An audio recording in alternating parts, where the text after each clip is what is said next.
get back into our agenda.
I like this part right there. Come on. Sing a song full of the faith that the dark past has taught us. Sing a song full of the hope that the present has brought us. Facing the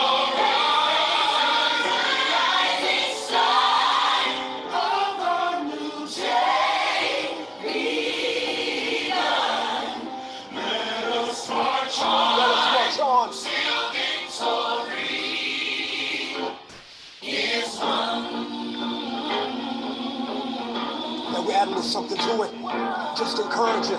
We're gonna take you to church later.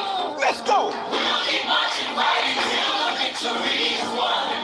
To all my brothers out there. Hold your head up, brothers, till the victory is won. To all my sisters in the struggle. Keep believing, sisters, till the victory is won. Till that day. Till that day comes. Let us march on. To victory. Till victory.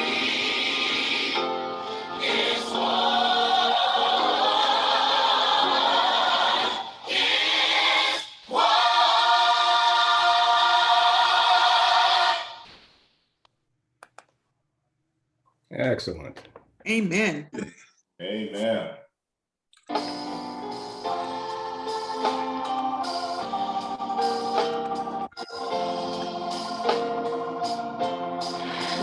We won't do it twice. Okay. Good morning again. Yeah, Dr. I've got another video I've got to play in a minute, but again, welcome everybody. Thank you for joining our meeting. I'm going to hand this over to Gary Giscombe and our Moment in History guest for today. Gary, please. Okay. Dr. Carter G. Woodson has often spoke of our history as a neglected factor in American and world history. We at ASALH continue the tradition of disseminating information about Black life, history, and culture to the global community. While he did not start his formal education until almost 20 years old, in 1912, he earned his PhD at Harvard University, the second African-American to do so. As the holiday season begins, we should remember that an ornament of Dr. Woodson hangs on the White House Christmas tree each year. I don't know that. Today, we celebrate another Woodson, Dr. Bill Woodson. While he is not a blood relative of our founder, he continues to build on inclusive workplaces and communities. As the Chief Diversity Officer and Dean of Outreach at New College of Florida, he leads outreach and engagement efforts as well as diversity, inclusion, and equity for the 4-year public honors college. His PhD is from the University of Minnesota in organizational leadership, policy, and development. Like our founder, he attended Harvard University and earned a master's degree in city and regional planning. For more than 10 years, he was a high school mentor with the National Black MBA Association, where he provided college students admission guidance, mentorship, case competition, chaperone, and professional program development. In 2006, he published Effective Diversity Management is a Basic Business Skill. Just a couple of months ago, Dr. Bill Woodson was recently appointed to the Sarasota County Economic Development Corporation Board. Today, his light will shine through a sampling of new college students who will report on their experiences and their learnings. Dr. Bill Woodson. Thank you for that warm and gracious introduction, Gary. I appreciate that. It's good to be with you all this morning. I'm Bill Woodson. I have to tell you, you got some great research skills there because I did not provide that information to you. You've been creeping on the internet there. But I do have to clarify, particularly since my title has changed, and particularly because New College's new Chief Diversity Officer is on the line with us today as well, Dean Queen Zabriskie. And I just want to thank her for her support in identifying and just supporting this opportunity for New College students to have a chance to connect with and be developed and encouraged by their participation in the ASALH annual national conference. I want to just prompt Professor Zabriskie, Dean Zabriskie, if she had some comments to share as well, to get those prepared. We do have a couple of things to share today from our students. I know that you want to hear from them, not from me, but I just want to say that it was exciting to have the opportunity and to be a part of an organization that sees that part of the value of an exemplary college education is to provide co-curricular access and support and opportunity for our young people to be, deepened in their knowledge of their history, of African American history as being an important foundational to American history and important and foundational to being a well-rounded citizen of this country. So, and thanks to you, to the ASALH organization for an amazing resource in this conference. It's my first time participating in the national conference, and I did very much enjoy the experience and felt encouraged and inspired by it. I do want to also thank our president, Pat Oker, for being supportive of being a sponsor to this year's national conference, and also thanks to David and to Danielle at the national office for helping to work with us to take full advantage of our sponsorship privileges, including the privilege of having a few of our students participate in the conference, in addition to Krishana Williams and Professor Dean Zabriskie and myself. And I do have a video that I will share in a moment as well. One of our participants, Krishana Williams, from one of our analysts in our library, was not able to be here today, but she had some words of appreciation she wanted to share in the video. So I'm going to tee that up in a moment.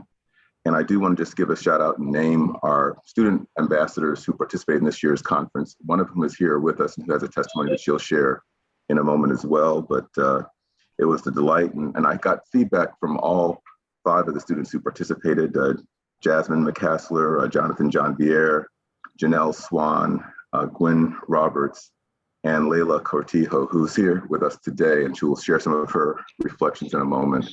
But I just wanted to say I was energized and I'm appreciative, and I also wanted to just give space for Dean Zabriskie to share a few words as well if she'd like to. Queen. Good morning. Good morning, everyone. Good morning. Good morning. Thank you so much, Bill. It's so wonderful to see all of you via Zoom. And I look forward to seeing everybody in person soon. And I just want to thank Bill for your work on organizing this, and thank ASALH for this opportunity for our students. As Bill said, we at New College really work extremely hard to make sure that there are powerful and inspiring co-curricular activities that help to expand the learning that happens at our institution. And so this is such a fabulous example of the kinds of things that really help our students to understand the important work that Carter G. Woodson started, right? And the importance of his legacy and the continued work that all of us hope and are currently engaged in to inspire our youth. So I just want to say thank you for the opportunity. It's good to see some of you that I know online, and thank Bill for his work. So thank you. In a moment, I want to introduce Layla to the group, but first I have a video from Krishana Williams. I'm going to go ahead and share screen, see if I can successfully navigate that technology, and I'll be on just a moment.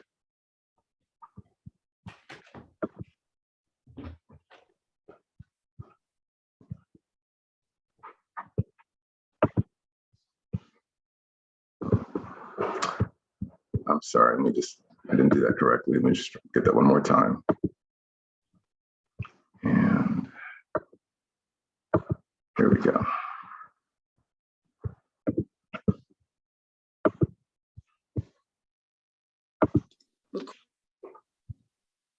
Good afternoon. My name is Krishana Williams. I am a senior library technician at the Jane Bancroft Cook Library here at New College of Florida.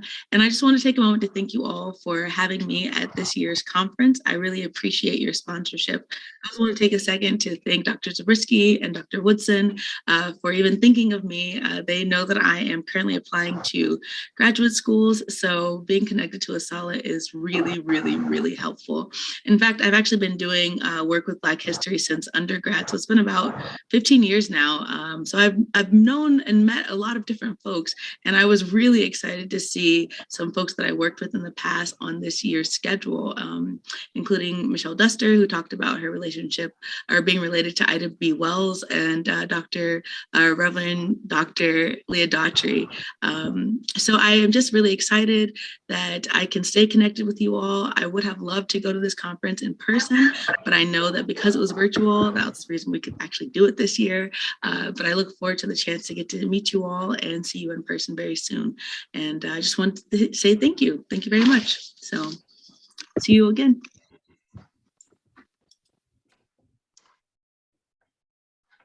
So without any further ado, I will say that I did not have a chance to experience as many of the other workshops as I had hoped, but I did take in 3 or 4. I was looking for my notes, but the one that stood out in my mind personally was the reflection on it's a family affair, and this deep dive into the widow and the children of some of the iconic civil rights activists, folks like Huey Newton, and it was really amazing to put those historic figures into a context that connected to the here and now, and I think that's a really important and valuable resource for our students as well. But let me ask Layla to unmute and share a bit of her experiences of the conference. Thank you for having me. I'm really grateful to be here speaking to you. My name is Layla Cortillo. I'm a third-year student at New College of Florida, currently majoring in International and Area Studies and Chinese Language and Culture. This was my first time hearing about ASALH at all. I've gone to predominantly white institutions my whole life, so I've only had one Black teacher and mentor up until this point. So once I heard about the opportunity to listen to Black scholars proficient in various fields, I knew I had to hop on that. So in particular, I'm interested in the representation of Black people in media, specifically film. So when I saw the theme of the national conference was the Black family representation, identity, and diversity, I was really excited.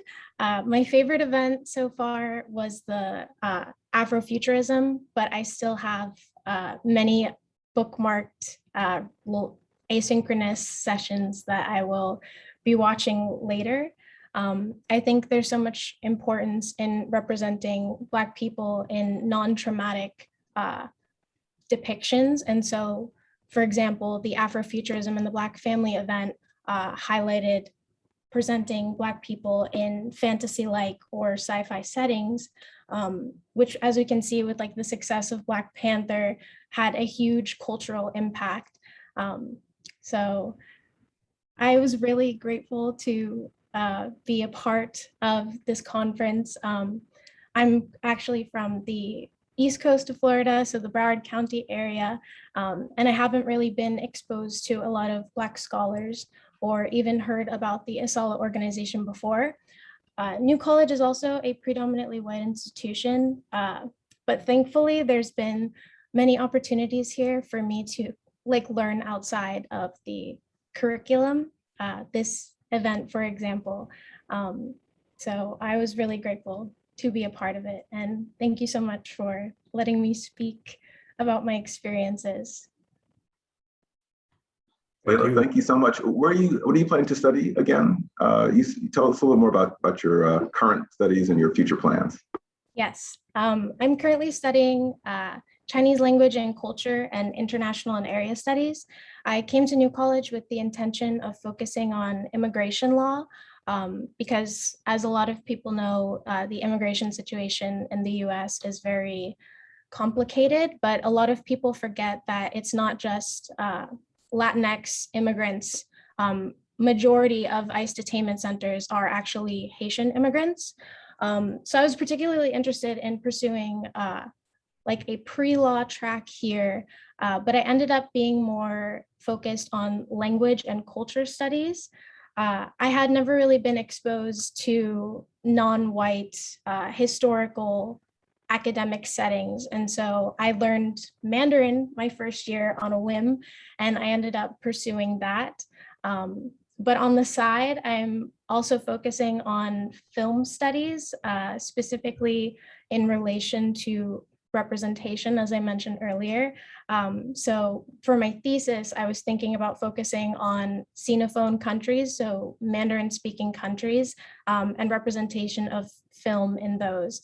I'm still debating on specifics with my thesis, but particularly disaffected youth is what I'm most interested in. I think there's a lot of parallels in experience, specifically of the Black experience, that aren't highlighted in film at all, that I've been able to see in foreign cinema. So, and in terms of my future plans, I really want to go to grad school.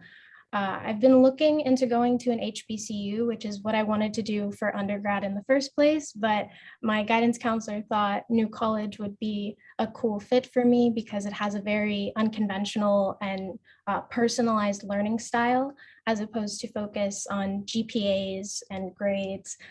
There's personal evaluation from the professors, and I'm really grateful I made that decision.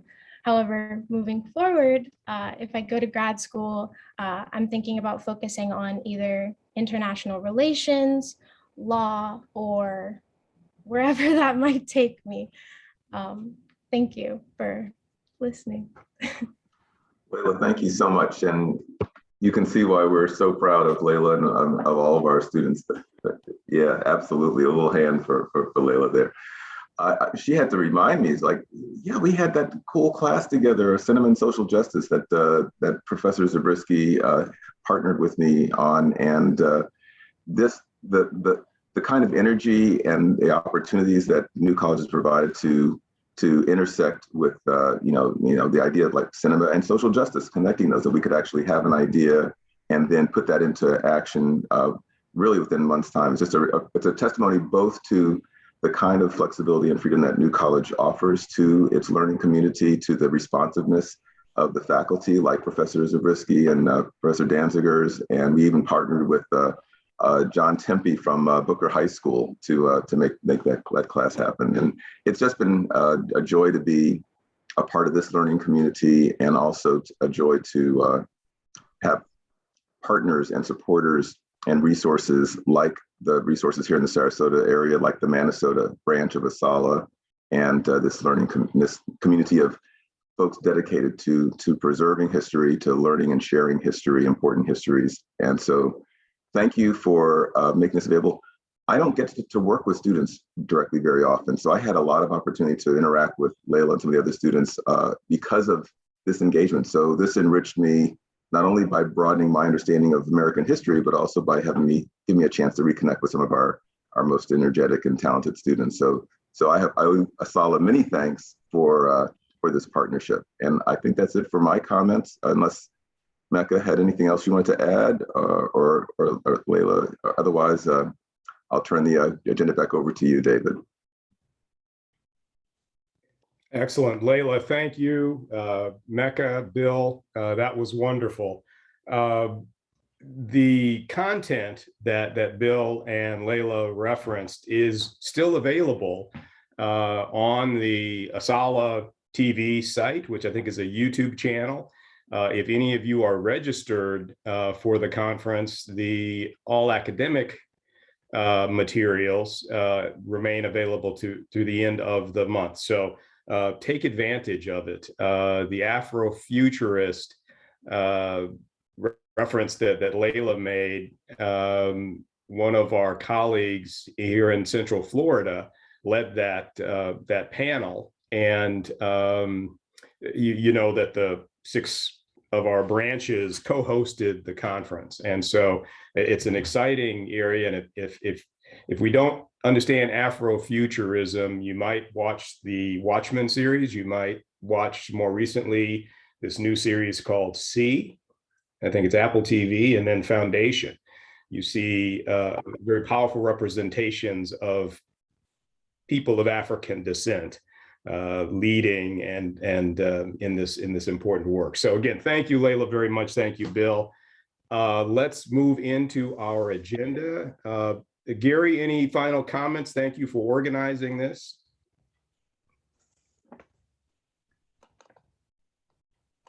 Gary may be muted. I was muted. I just want to thank each of the participants. It was well worth it, and I think that they presented ideas and thoughts that are stimulating to all of us. Thank you.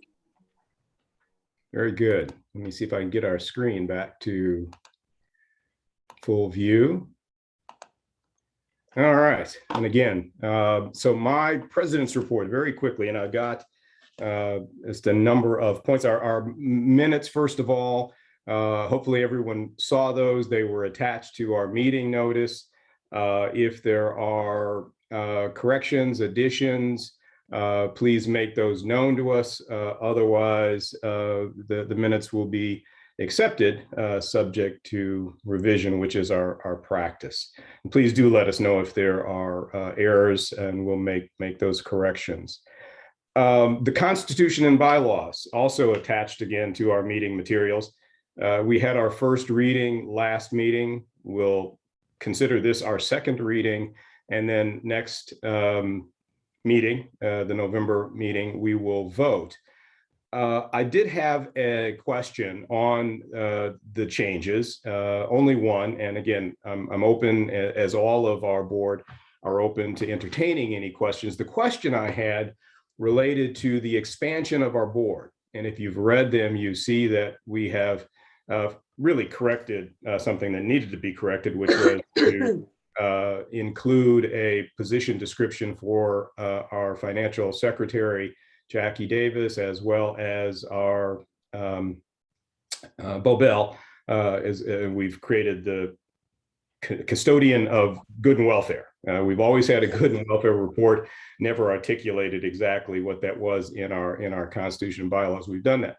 We also included officer roles for our 3 key committees: arts and culture, education, scholarship. And so the question really was the necessity to expand the board in this way. And my response was, we do and intend to continue doing the core work of our branch through these committees. You will see that content or that work as the Education Committee reports today. Obviously, many of us are familiar with the wonderful work of our Scholarship Committee through the ages, and the Arts and Culture Committee, which is perhaps the newest, has created engagements with some very interesting organizations in our community here. And so we can't do that simply as the traditional board. We intend to be active in our community, promoting the mission of Manasota ASALH and Dr. Carter's vision. And we need leadership in all of these areas. And we want that leadership around the table on a regular basis, creating this impact and programming for you. So again, if there are any other questions, we believe that's the right move for our board, and hope you'll support that. And we're not voting on that today. So the window is still open for input and feedback, and we appreciate it, but we will vote on that in November. All right, let me just mention a couple of information items for the good of the order. You'll see in Alan's treasurer report references to the Watson project. I think you've seen references to this project over time. Dr. Bernard Watson is well known to all of us. He and his wife are charter members of our branch and forever dedicated to our work. This film project is really separate from us. Our only role in supporting an independent film project on the life of Dr. Bernard Watson is to act as fiscal agent. We're managing the monies donated to that project through our accounts and making disbursements as requested by the filmmakers and the producers. But we want you all to understand that. Hopefully you are as excited as we are that there will be a Dr. Bernard Watson film shortly, and we'll all be excited to see it, but we want there to be no confusion. That's not a Manasota ASALH project. We are only honored to have that very small role. Let me emphasize as an additional point, if you are not attending the Beyond Black History Month monthly programs, and you'll hear more about this from our education chairs, you're missing a wonderful opportunity that again, we set out last year to expand Black History Month to 365 days, because we believe that is the truth and the reality. And we had a wonderful program this past week, led again by our education committee, Ray Taylor and Florence Shelton Clark, on voting. These programs are all on our website. They're recorded, but I'd encourage you to join live, even though they're on Zoom. And let me also encourage you to participate in the African American Cultural Resource Center's Lavette W. Harper Book Club. There was a marvelous discussion this past week, led by Mrs. Harper, and Cheryl did her book, the Dunbar Complex. Some of you are familiar with that book. We had, I think, 50 or 60 people on this 1 hour call. And if you weren't there, you missed a wonderful opportunity. So again, I encourage you to, when those flyers hit your email, and I know you're seeing lots of flyers, make note and join us, because you're missing great opportunities. And thanks again to Lois and the staff at the Lois, the AACRC, for that wonderful programming. The school board activity is still underway. You saw the wonderful letter written by Jim Stewart addressing this issue of the attack on critical race theory, which we all know is an attack on our history. And we're going to continue engaging with the school boards here in Sarasota. We invite you to join us. We will be engaging the school board in Manatee. For those of Manatee residents, we encourage you to attend.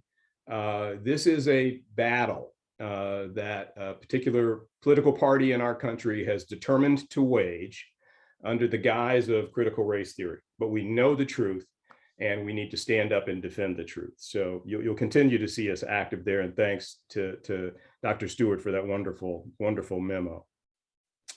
There is a millage, a school board millage in Manatee. For those Manatee voters, I encourage you to vote. This isn't political activism. This is encouraging folks to vote for budget support for our local schools. So we encourage you to do that. And I think all of our professionals in Manatee and the school district would encourage us to do that.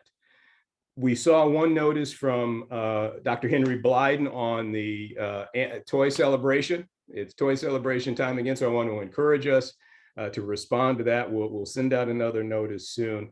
Don't miss that opportunity. Support WBTT. If you've not seen UBI, you need to see UBI. Lois and I and Marion and Paul saw it last week. It's a wonderful performance, and this is our theater. We are fortunate to have this theater here, so let's support them and encourage them. You'll also see an engagement perhaps in the upcoming holiday season with the Hermitage retreat. Andy Sandberg spoke to, I believe it was our April meeting. We want to have more of our institutional members, but Andy and his crew have been quite passionate about partnering with us, and so we're looking at some opportunities. I'm going to leave that to Willie Clemens during the Arts and Culture Committee, but that's the kind of engagement we want to have with these institutional members. It's wonderful to say we've got 15, 16, 20 institutional members. It is important that those memberships are helping us fulfill, again, our mission, or they're simply sending us a check and we're listing their names. We want to do more than that, and that's what we're doing with the Hermitage, WBTT, and so many others.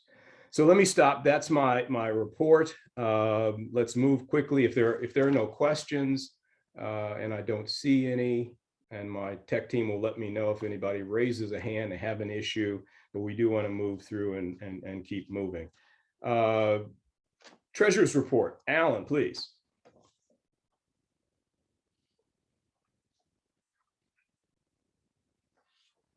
Alan may be muted. I guess I took the muting instructions very seriously. I'm pleased to be able to talk about our money and what our money is enabling us to do for both the SALA and the community. I do have one addition to the report that was not listed on the agenda, and we renewed our solicitation of funds permission to seek funds about 2 days ago. This is a comprehensive state requirement. It looks at our objectives as well as our tax returns. So we are now good and able to ask for money until until October 31st of 2022. So we're good to go in terms of raising money. I want to talk briefly about the two reports that were sent to you in the package before the meeting. The first report is the checking account statement, which has three major items on it: total scholarships, the film project, and the general checking account. In looking at the scholarship account, it accounts for everything we've spent to date. We spent $8,000 in the last month in September. We spent $31,000 for the fall semester. We spent $58,000 for the entire year.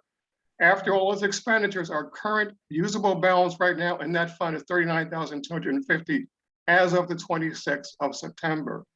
The film project David talked about very briefly. I want to describe the funding and where the funding came from for that project.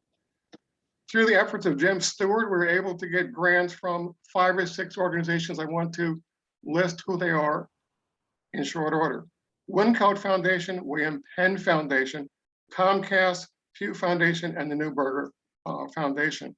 Again, our balance right now left for the remaining work to finish the film as of today's date is $30,000.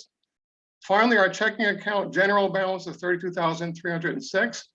I talked about that frequently in other meetings. We normally try to keep about $25,000 on hand. I'm pleased that we're able to be above that with an amount right now, $32,306. So that's our checking account statement as of the 26th. I checked the balance last night. The balance as of yesterday afternoon at 4 o'clock, 103,970. So our accounts are fairly stable at this point. Any questions on the checking account statement? Okay. Moving on to the profit and loss statement, there are only 3 numbers we need to focus on in this statement.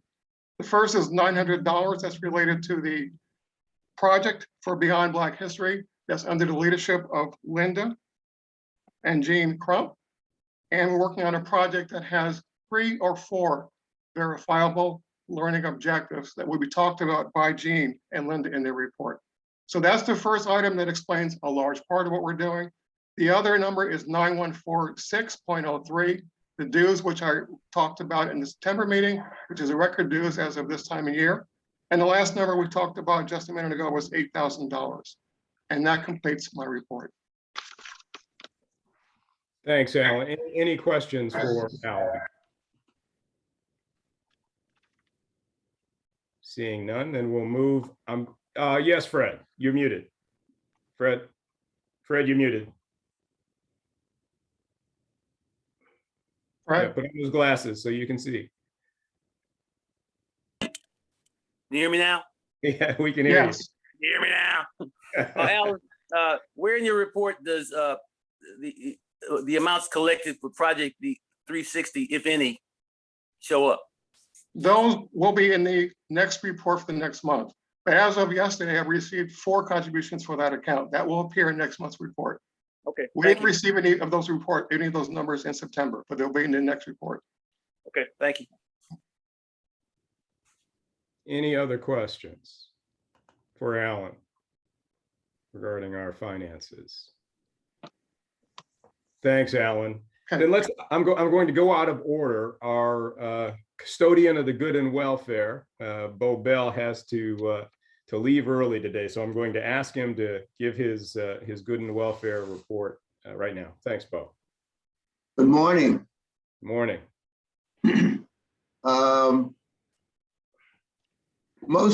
I'm sure that all of you have seen the announcement that was sent out by David and Lois Watson concerning the passing of Sadie Robinson. So I won't belabor that point, other than the fact to ask that each one of you pray for Sadie's passing and her soul, and also pray for the well-being of the family. Cards have been sent to the Robinson family, as well as a couple of emails that were sent to me to forward on to the Robinson family. On the good news side, I'd like to report that George Miles is doing well. He's full of vim and vigor. And so continue to pray for his healing from the back surgery that he had. Donald Vance is doing well. I spoke to him by phone. And someone that has not been an active member for a while, but he and his wife were very active, were the Colemans, Audrey and Bill Coleman. Bill Coleman was at a center over in Bradenton.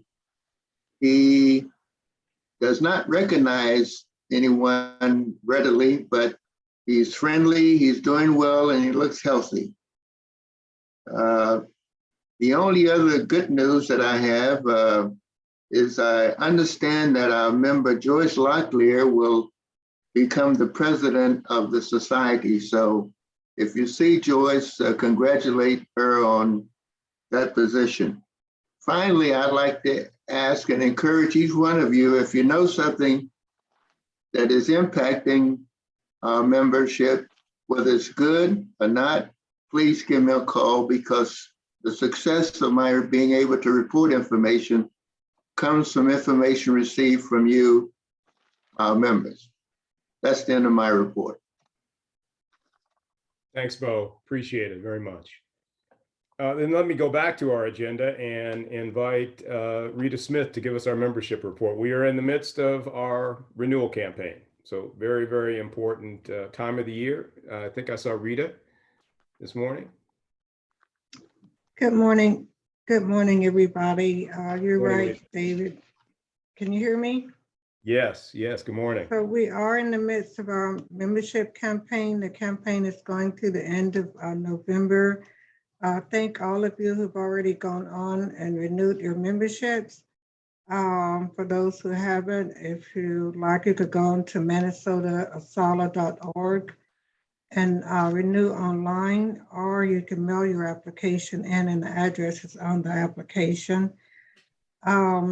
We probably a little over halfway in our campaign, and so far we've got about a third of our membership who have gone on and renewed. So we would like to have 100% of our membership renew, of course, by the end of November. If you have any questions at all about the application process, please feel free to reach out to me or one of our committee members. And I think that's it. If there are any questions, please feel free to ask. We're here for you. Thank you. Rita, I know I'm going to get this question, so I'm going to ask it to you. You've said a third, about a third. What does that represent in real A numbers? third, we're shooting for 400 members again, so we're about a third of the way there. She's going to make me do. She's going to make me do the math. Okay. Well, Lois will tell you that's dangerous, but that's a good report, Rita. Thank you. Any questions for Rita?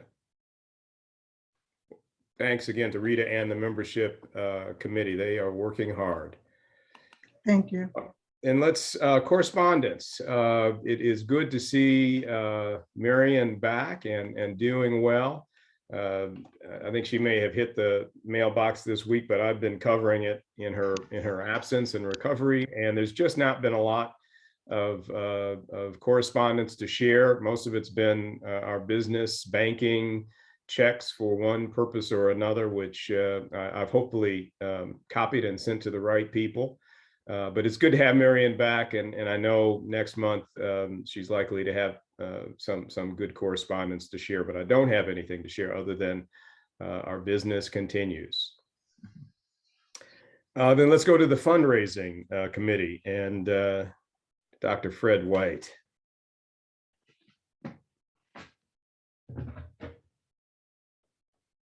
Fred?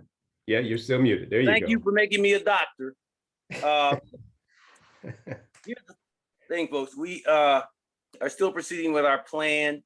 Marion and Tina have been working on getting email blasts out and getting the information on Project 360 on our website. I checked this morning. It's not there yet, but hopefully it'll be on in short order. Our goal remains $40,000. Year to date, I won't know yet until next month when Alan gives his report. We are still working for an events planning committee chair, which we don't have yet. With the help of Helen Cowan and a few others, I've gone online to look for professional events planning people. Unfortunately, the ones I have come up with plan either weddings, corporate bonding events, or children's parties. It's very difficult to get event planners who just do golf and related events, but I continue to strive to get there. I'm not there yet. So I will now open it up to questions. Fred, we do have a April 9th commitment from Palm Air. You might comment on that. And yeah, we have an April 9th commitment to Palm Air where Randy Rankin has traditionally been held. I forgot what time, when we can break that if we have to. We're not sure whether we're going to have it. We put a $500 deposit, which I believe is refundable to us. And David, you may want to help me on what the date, what the cutoff date is. I can't remember. I don't know either, but we're going to keep we're going to hope that we do Randy Rankin this year, because that's always been a successful fundraiser. We're going to plan in that respect. And we are always looking, again, for leadership. Fred and Phyllis, I think, were our last chairs of the in-person Randy Rankin, which was a huge success. And again, we would love to have a couple like Fred and Phyllis step up and lead this. Exploring an event planner is an option. We're still going to do that because it would take the pressure, obviously, off non-professional party planners. But we do want to do this. We want to do it well. We want to rebuild our scholarship coffers along with Fred's 360 project. So we're going to continue reaching out to our members, but make sure your calendar is marked and continue to pray with us that Florida gets on the other side of this pandemic, and we are comfortable bringing our people together, because we would love to be meeting today, this morning, in fact. Yes, Fred. One more point. Most of you, or many of you, know that Howard Club is sponsoring a golf tournament and card party at Legacy November 6th. And I am trying to corral some of the folks who are in charge of that to look into becoming partially in charge of Randy Rankin, since they will be so heartened by their upcoming experience. I'm sure they'll want to do it. They'll want to do it again. And I'm checking with some of those folks on Monday. And this doesn't preclude a tennis event, Fred. We could organize that as we have always done. That's outdoors. Yeah, the outdoor. The issue here is not so much whether we can host outside events. I think we can do that: pickleball, tennis, golf. But the real issue is, for example, at the Howard Club event, they were going to have the food upstairs on the second floor with stairs with no railing. They've decided to change that because of the obvious dangers with people of a certain age walking downstairs with food and drink. So they're going to have a tent outside of the venue at Legacy on November 6th. And I don't know if Palm Air has that ability, although in April, it may not be a problem. But the real issue is trying to get somebody to run this thing. And so if anybody is in the listening audience wants to help out, let me know. Or if you know someone who wants to demonstrate their collective leadership skills, have them contact David or me. It's a great opportunity. Yep. Anything else for Fred and our fundraising? All right, let's move into our committee reports, beginning with arts and culture. I saw Willie, and I don't know if Paul's been traveling, so it may just be Willie this morning. Good morning, Dr. Clemens. Yeah, good morning. And Paul is on, although he's in Seattle, but he is on the call. Let me get here a second. Just briefly want to give you an update of the kinds of things that have been happening with Art and Culture Committee that's co-chaired by Paul Tolliver and me. And the whole idea of this was to make sure that we would meet with the leaders of the arts and cultural organizations in Sarasota and Manatee. And we're off to a good start, but I also want to thank Gary Giscombe for the information that he shared with us with those that has happened with our institutional members who are arts and culture organization. And he suggested that we certainly move forward with what we are doing here and having meetings, talking specifically about partnerships and collaboration. And what I'm going to do is to just share a few of those things where we are, and Paul will do the same, specifically as it relates to the film. One of the first meetings that we had was with Jim Shirley, who is the executive director for Art and Cultural Alliances, and that started some time ago. And we had a meeting recently to talk about what sort of partnership and opportunities that exist. And he being an institutional member, he as representing the Alliance as an institutional member, thought that some of the partnership opportunities would be in terms of events, fundraising, community engagement, and forums, and welcome that we sit down and talk about how we can begin those activities and process. He also indicated that they have office space that's available for us to use, whether it's for small meetings or small receptions and gatherings. So that was a very good meeting, and we are scheduled to meet again within the coming weeks. The other was with Joe Coughlin, who is head of the Key Chorale Performing Arts organization here, who is not an institutional member, but after having a meeting with David and myself, there is that interest of becoming an institutional member. David is scheduled to make a presentation to that board. We met with the chair of the board, and he's going before the full board next week to talk about partnership opportunities and for them becoming an institutional member.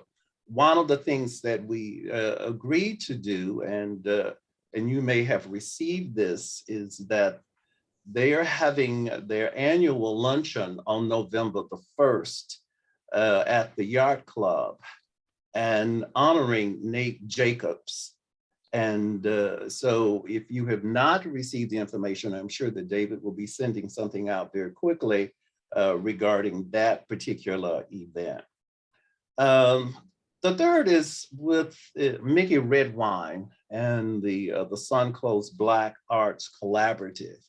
As you know, that Mickey is a part of this, of ASALH, and the organization that she now heads, the Suncoast Black Arts Collaborative, had their forum, which was the Black Experience in Arts in Higher Education, that went exceptionally well. You know, some of you were a part of that. I know Bill Woodson and the college presidents, some of the students from the school, and that went extremely well. And so that's another organization that we would be partnering with on an ongoing basis. And then lastly, from my report is the meeting that we had with the Hermitage Art Retreat group with Andy and Jim Monahan, which went extremely well. Both David, Jim Stood, and Ed Swan were part of that meeting.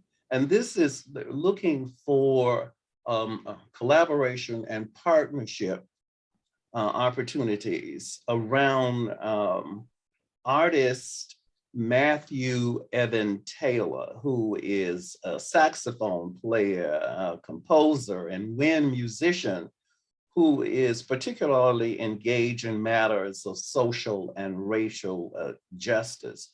And so you're going to be hearing more about that. This is in February of 2022.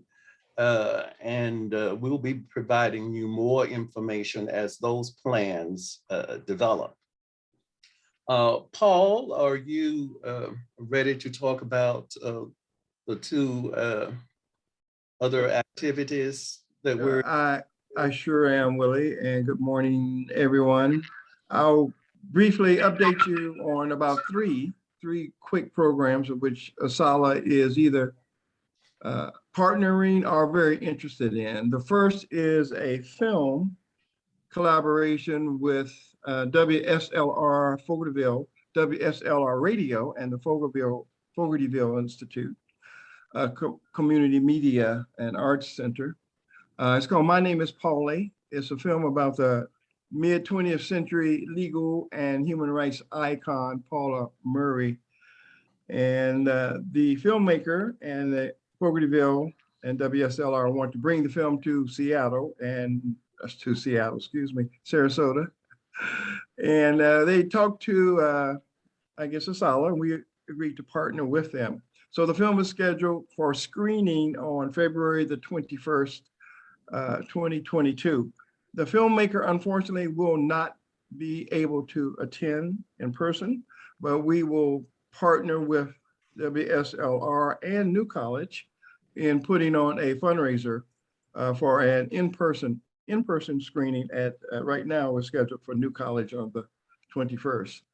So thank New College and WSLR Radio. The second is a film festival that I think David got a notice about a scholarship. The Visions, the Black Film Festival Committee is two things. One has a scholarship for new young filmmakers. And that's what I think David got a notice on, Yes. young filmmakers. And I think he's going to send that out, hopefully. Yes. As well as, just to let you know, one of the films is an Emmy-nominated film called Invisible History, Florida's Hidden Roots. One of the filmmakers will be in Sarasota for the screening of that film and a talk on the film, and that is Ms. Valerie Schoon. The Asala is very active in this film festival. We are a partner on the board. We have great representation, either formally and informally. I think on this particular call this morning, we have Daniel Boxer, Dr. Woodson, and Dr. Zabriskie, all who are Asala members and are also actively involved in the board of the Black Film Festival. So we're looking forward to that. The dates for that are coming up quickly. It's November 12th through the 21st. And there are a great array of films that we'll probably get, again, David, to send out a notice on what and when those are happening. The very third event that we are very interested in is the Black Arts Festival, Black Arts Exhibition, formerly known as the Black Muse, that is now renamed Visions in Black. That will be happening from January 27th through March 5th. And a call to artists is currently out. I'm talking to individuals like Ron Mason, I think, who's on this call. Good morning, Ron. And a lot of other artists who we're trying to get interested to exhibit in the art exhibition. The fees this year through Art Center of Sarasota have been reduced to like a maximum of $30. All submissions are online this year. And I know some individuals, I have offered assistance in navigating the online submission process to help you submit your work. But please, if you know of an artist of African descent who has residence in the state of Florida, please, please, please ask them to submit their work for consideration for exhibition in the art exhibition. So that's the third event that we as Asala are either part of or extremely interested in. So that's it right now. Mr. Chair. Yeah, one last thing, David, that we welcome anyone who is interested in joining our committee. We want to say that and extend an invitation. If you are so moved and wanted to get involved with the kinds of discussions and planning and all of that we're doing, by all means, just let either me or Paul know as soon as possible. Thank you. Thanks, Willie. Thanks, Paul. Any questions for our Arts and Culture Committee? I said at the beginning that we are adding these committee chairs to our board because that's the best way to do our work. And we are trying to do work in a host of areas, arts and culture being one. It strikes me as I listen to arts and culture related institutional members that they listed, from the Hermitage to Selby to several of the others, we probably ought to publish a list for the members so you see who all of our institutional members are, because they're not all arts and culture related.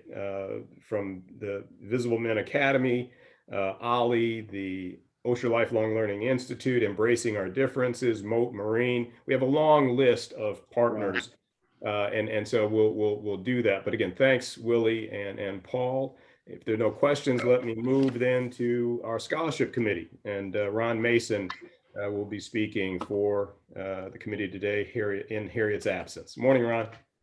Good morning, everybody. Thank you, David. Harriet asked me to give you a report about what we've been doing with the scholarship committee as we're getting started. We're at the beginning stages, if you will, of the process. The process basically starts with us coming together, talking about what our needs are for next year, doing a kind of a deep dive on what we did well last year, what we wanted to make changes on, and the like. So aside from updating the website with new information, the deadline, and any other processes that we may have instituted, we have moved through those kinds of things already. One of the things that we spent some time talking about was a conversation that we had, some of the members had with different counselors at the schools. And I want to temper this by the fact that we have to put it in the context of COVID, all right? And what it was is that we were seeing a relatively a trickle of students come through when in the past we had more students coming through at certain points along the process. And in talking to some of the counselors, what they had said was they didn't think it was just only COVID, if you will, in that process in terms of the delay of kids getting things, as well as the fact that they were not in school and the like.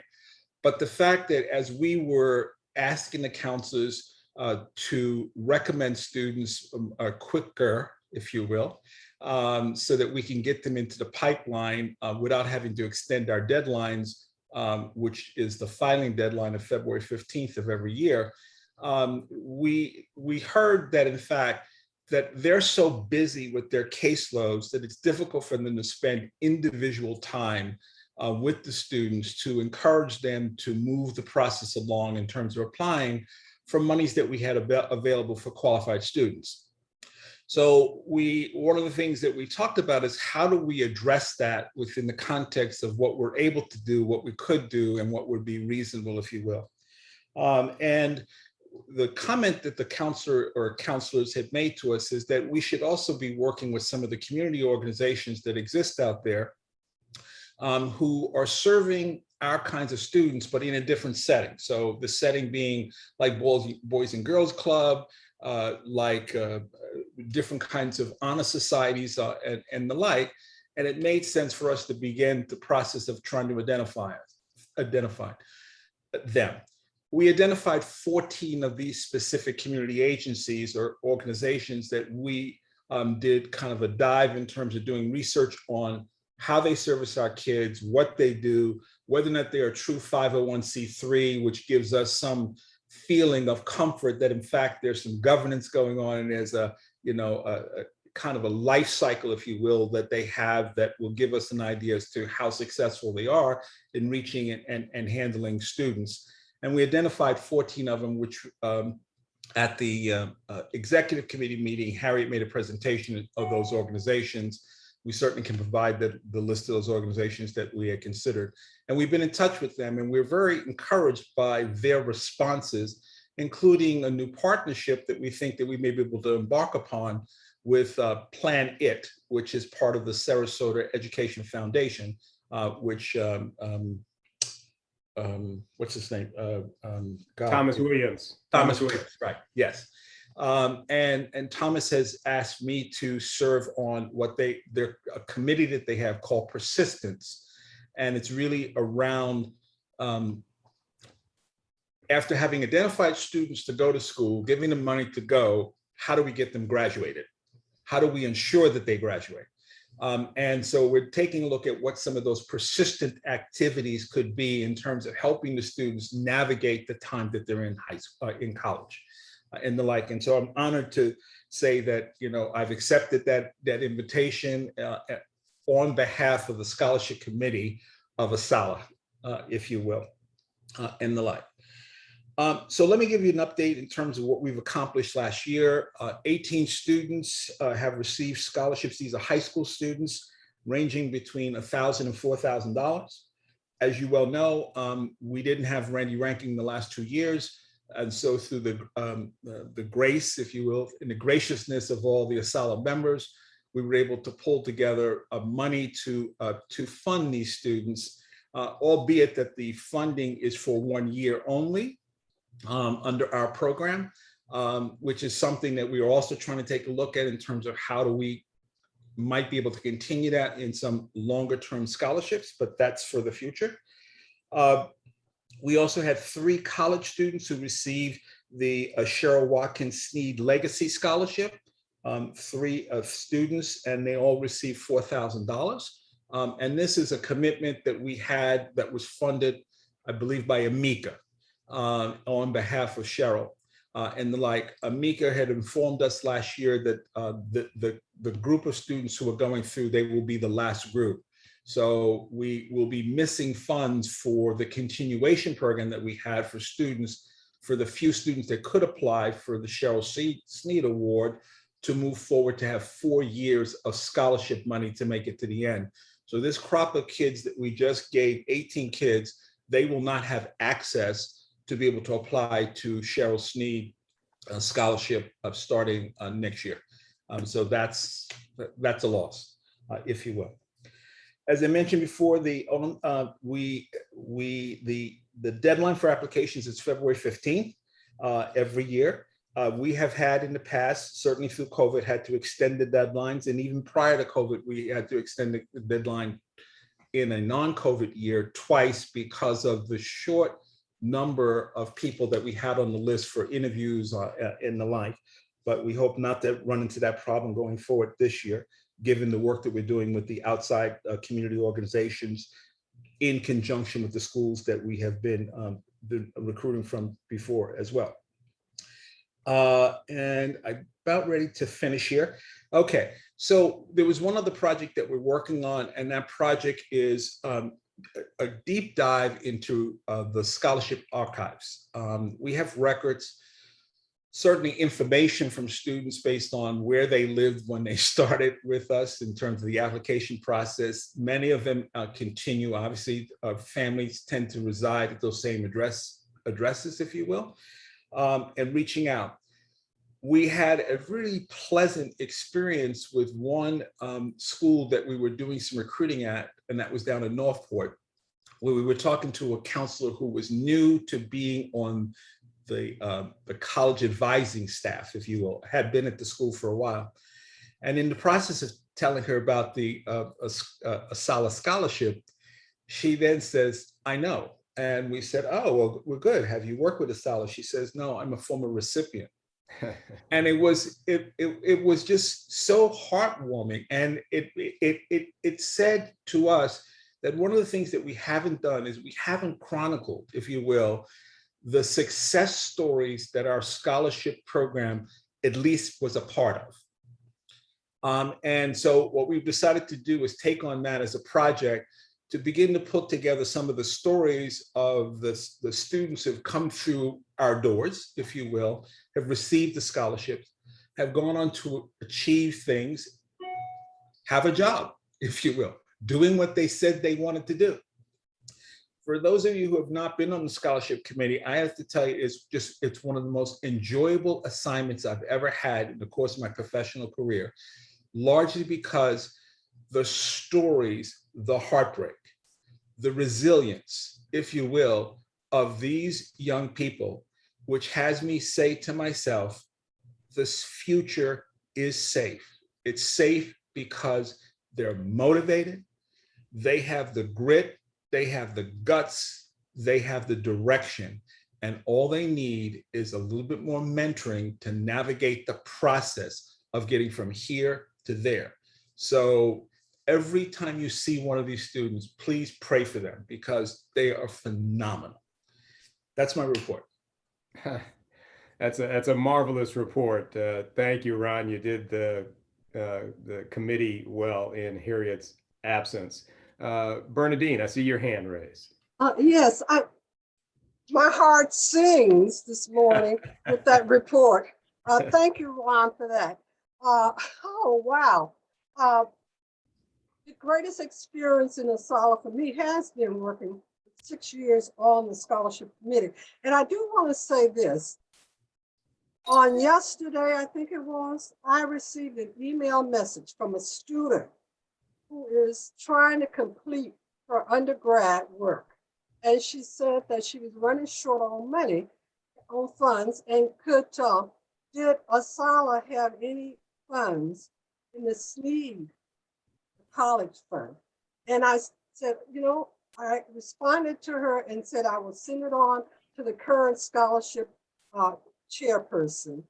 There is a need, and I'm so hoping that ASALH, through the scholarship committee, will find a funding source to move that recurring scholarship program forward. Thank you so very much. Thanks, Bernadine. And let me address, and Fred, just one moment. David, can I just make one? Go ahead, Ron. Go ahead. All of the committees, all of the ASALH went through a process of the strategic planning, if you will, around how we saw ourselves now and in the future, 5 years out. And Bernadine was there when we started the process, and we talked about what we wanted to have as some of those goals to achieve. And there are two key goals for us in terms of the way in which we see it. One is to have enough money to be able to award 4-year scholarships, if you will, rather than just 1 year, because what you have to realize is that the kids, they come to us and we give them $1,000, $4,000, whatever it is. Starting in their sophomore year, okay, going from their freshman to their sophomore year, they now have a hole of $4,000 or $1,000, whatever it is that we gave to them. And we know the statistics says all college students, not just kids of color are a higher percentage of this, is that the dropout rate in college is the second semester of your freshman year. And what that represents to us is that we have our percentage is higher of that failure rate, if you will, than all other college students. So that's one goal that we had, that we put in our strategic plan. And the other is to provide a mentorship program for the students that we've given scholarships to take the wealth of experience that exists on this call to in effect, adopt a student and help them to navigate the process of what the college experience is like. And there's so many of us that know what it was like for us. We know how to ask for the help that you need along the way. We know how to interpret what they mean by saying you need some tutoring, and so on and so forth.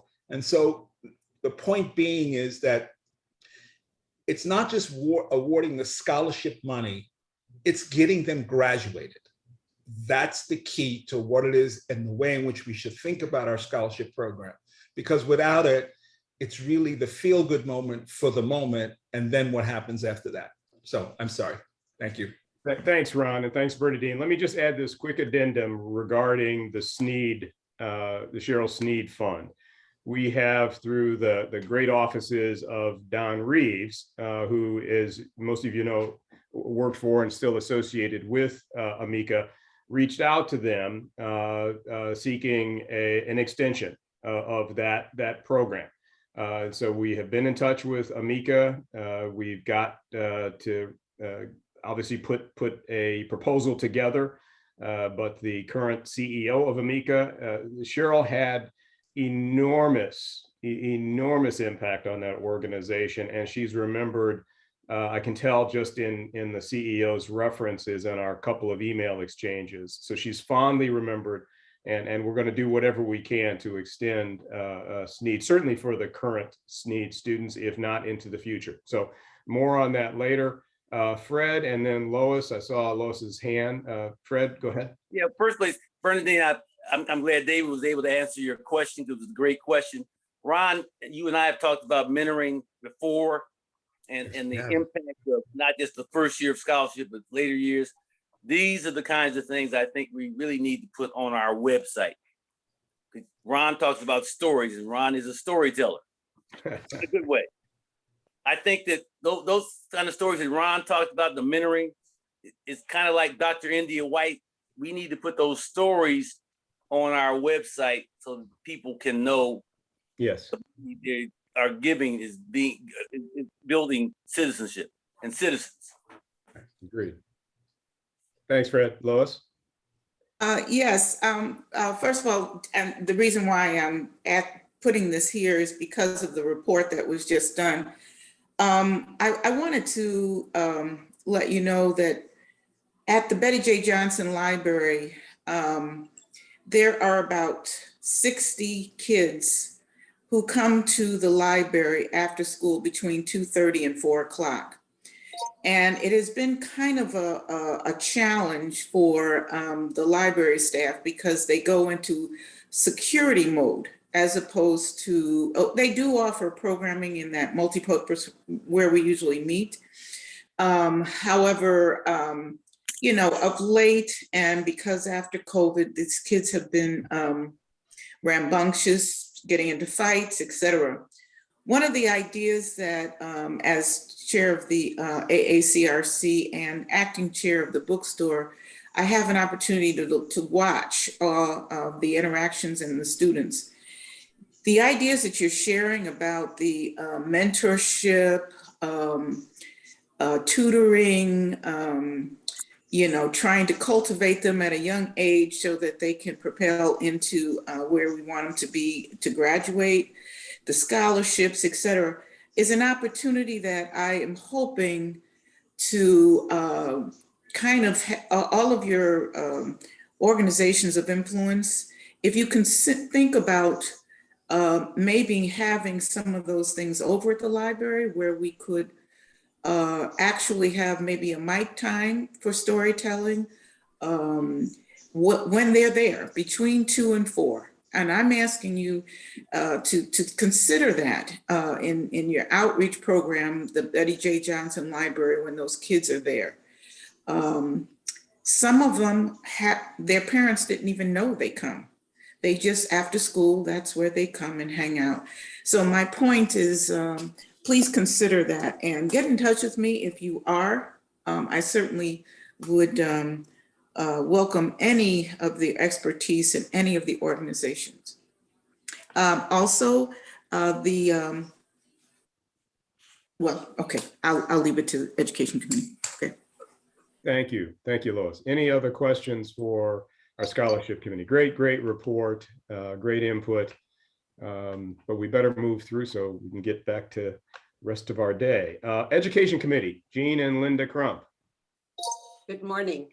Good we morning. wanted to start by introducing the intern that's working with us, Lauren David. I'm not sure if she's still on the call. She was originally on the call, but being a student, sometimes she has other commitments that she cannot do that. And if she's here, she can speak up. If not, I'll do my best to introduce her. She's been a wonderful asset to our committee. She's done some research. She's done some slideshows and things so that we could put on the Beyond Black History Moments events, and we really appreciate her. And working through the new college, this has been a good experience for her to make sure she's not just doing busy work, but she's doing some real research related work. So I'll turn it over to Jean to talk about what the committee has done, since I think Lauren is no longer on the call. Yeah, she's traveling this afternoon. The Education Committee has put on for the Year of Asala 2 monthly programs in September and October. The next program is going to be about a book, and I think Marion Ruffin is going to do that. And the Beyond Black History Month seminar program is going to be always generally the third Thursday of the month at 4 o'clock. The committee meets the second Tuesday of the month, and we plan our programs and we get a lot of feedback. The committee is also working with the Community Remembrance Project for the placement of historical monuments, and we're still working with them on the education and working on the essay contest and other educational components of the overall request for the Black History monuments. And I think the committee is doing a lot of great work, and they're volunteering and doing everything of that nature. So we look forward to the rest of the year for our Black History Month presentations. And I'd just like to have a shout out to both Ray Taylor and to Florence Shelton Clark. Sorry, Florence, for messing up your name. They did a great presentation about voting, and we really need to make sure that people are helping others to vote. When Lauren did the research about the turnout of how many people could have voted and how many people did not vote, we can make a difference. And it's up to all of us to really make sure we're encouraging people to vote. So again, Florence and Ray, thank you for a wonderful, wonderful presentation. That's all from our committee, unless Jean has something else. We appreciate the participation of a solid membership to view these programs, but if they can't view them first person, the programs are always on the ASALH webpage. So if you haven't seen the programs in the first person, you can go to the ASALH webpage and pull down the particular program. And that's our report, David. Mark your calendars for the 18th of November. It's the next program at 4 p.m. via Zoom. Thanks, Jean and Linda. Great report. And again, you are missing a key event in our month if you miss Beyond Black History Month. If Florence is still on, I think I made reference to the Manasota millage. And in her presentation, I think she had the date, and I think that's coming up in like the first week in November. Florence, if you're on, would you correct me on that Manasota millage and its November importance? 2nd is the date. November 2nd. Mm-hmm. Thank you. And that You is. still it is vote by Florence- mail, David. I've already voted. Thanks, Fred. Good. Again, very important that we vote every opportunity we can and check and make sure that your registration is in order if you're not voting, if there isn't to vote for, because we know the voting rolls are being purged. I followed Fred's lead and I voted too. Wonderful, wonderful. All Manatee County folks vote, obviously. That's important. David, regarding that issue, on the Yes, sir. webpage for the October Beyond Black History Month is the voting paraphernalia, the voting definition, what do you fill out, how to fill it out and send it in. So the membership can go to the ASALH webpage and look up the October Beyond Black History Month. Excellent. And share that information. I'm reminded of the story that either Florence or Ray told of the returning citizen who voted for the first time and whose ballot was apparently invalidated because she did a check versus fill in the circle. Something as simple as that. And that's a tragedy. That's our committee reports, as I've said. New business. As we head toward the close, any new business, any information that our people need to know this morning? Dave, there's comments and questions in the chat. Thank you, Marion. Would you, if they are succinct and we can answer them quickly, let's do that because we often lose these in the closeout.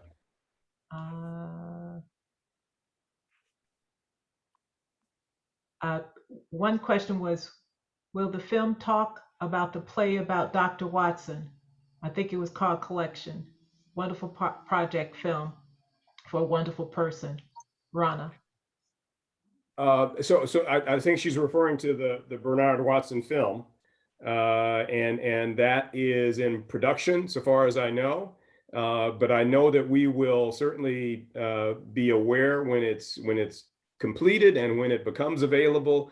and I know we'll all be lined up to watch it. Rhonda, but we don't have any other details on it other than, and if you can't wait for the film, you can always go to Dr. Watson's book in the meantime. It's a I've great. been spreading the word about that for years and trying to get it in the schools. What a project. Oh my God. But It the is. play I was talking about, collection, do you remember it? And it was excellent. It was so good. What it is. Fred. And I sent you a link and I sent it to about 20 people the other day. It's called The January 16th Hoax. And I would ask everybody to go on the Hillsdale College website, HILLSDALE-EDU. And there's an article by a gentleman named Kimball about the January 16th insurrection hoax. I think it's worth reading. We'll check it out. And I know Fred's referring to the January 6th, the attack on the Capitol. Yeah. Excellent. Henry's got his book. Very good.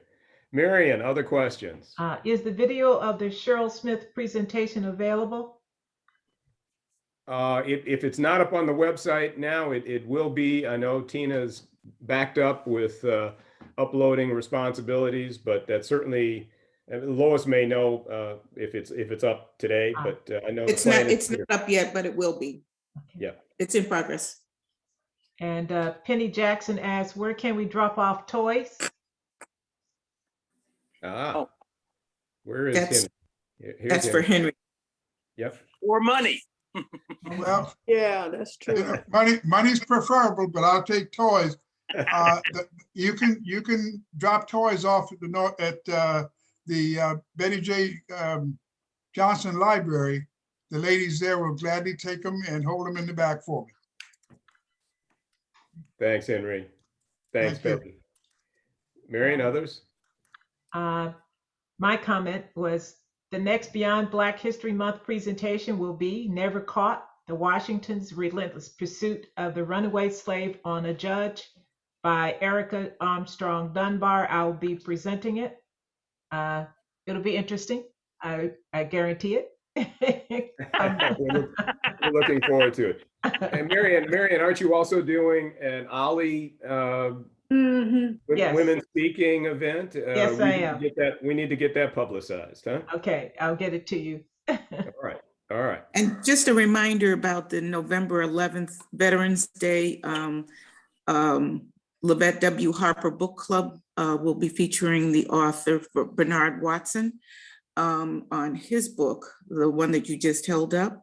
Yeah. So that will be November 11th, which is Veterans Day. And that is at 1 o'clock. And I will send out.